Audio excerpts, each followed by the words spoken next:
Hello दोस्तों, आप लोग कैसे हैं। आप लोग स्वस्थ होंगे, मस्त होंगे, अच्छे होंगे। और आज लेकर आई हूँ दर्द भरा लाचारी गीत, सुहाग गीत जो बोलते हैं। और वीडियो कैसा लगा कमेंट में ज़रूर बताएं।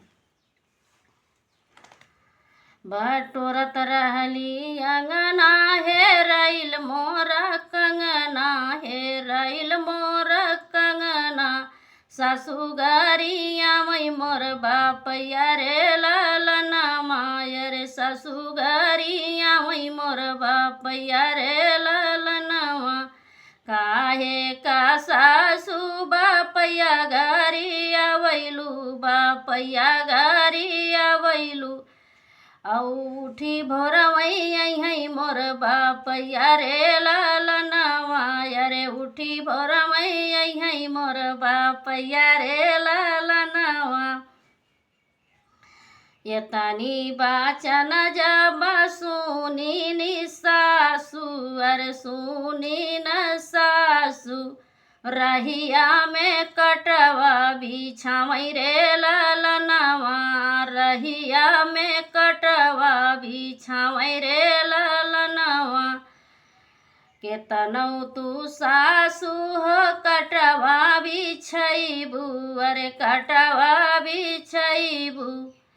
बापा मोरा घोड़ा कई चढ़वैया रे लालनवा, अरे बापा मोरा घोड़ा कई चढ़वैया रे लालनवा। बटोरत रहली अंगना हे रैल मोरा कंगना, हे रैल मोरा कंगना।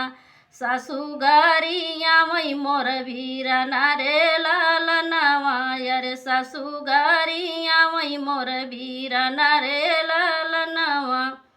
काहे का सासु वीरना गरिया वैलू, वीरना गरिया वैलू। उठी भोरवई है मोर वीरना रे लालनवा, अरे उठी भोरवई है मोर वीरना रे लालनवा। यतनी बाचन जाबा सुनली नि सासु, अरे सुनली नि सासु। रहिया में कटवा बिछावई रे लालनवा, रहिया में कटवा बिछावई रे लालनवा।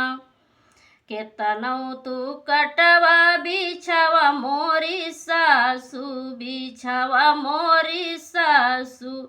भैया मोरा बुलट कई चढ़वैया रे लालनवा, अरे बीरन मोरा बुलट कई चलवैया रे लालनवा।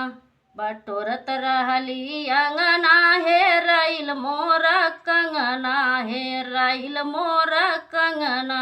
ससुगरिया मई मोर भातीजा रे लालनवा, ससुगरिया मई मोर भातीजा रे लालनवा।